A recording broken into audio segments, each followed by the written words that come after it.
அதுக்கு தான் வந்து நம்ம திரும்ப திரும்ப சல்யூட் பண்ண வேண்டியதாக இருக்குது. ஓகே. அதே மாதிரி வந்து ஒரு கமர்ஷியல் ஹீரோ படத்தில் வந்து ஒரு டான்ஸ் ஆடலாம், கூத்தடிக்கலாம், காமெடி பண்ணலாம், என்ன வேணாலும் பண்ணலாம். ஆனால் நிஜ வாழ்க்கையில் ஒருத்தன் ஹீரோவாக இருக்கான்னா அது சூர்யா தான்.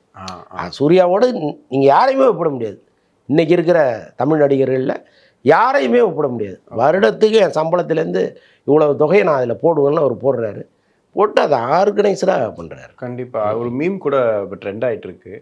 அரசியலுக்கு வந்து தான் நல்லது பண்ணணும்னு கிடையாதுன்னு போட்டு சூர்யாவோட அந்த ஃபோட்டோ ஃபுல்லாக நிற்கிற ஃபோட்டோலாம் காட்டுறாங்க. அவரும் அரசியலுக்கு வருவார் அப்படின்ற மாதிரிலாம் செய்தியெல்லாம் பார்த்தோம். ஆனால் இத்தனை ஆண்டுகளாக அதை பற்றி எதுவுமே வாயை திறக்கவே இல்லை. இப்போ தான் அதுக்கான ஒரு பெரிய விழா எடுத்து இத்தனை பேர் வந்திருக்காங்கன்றதே காட்டுறாங்க. எதுக்காக இப்போது பண்ணுறாங்க? இல்லைங்க, ஒவ்வொரு வருடமும் வந்து அதுக்கான விழா நடக்கும். பட் என்னென்னா இவங்க இந்த கிராமத்துலேருந்து வந்திருக்காங்க, இவ்வளோ படிச்சிருக்காங்க, சிம்பிளாக அது போயிடும்.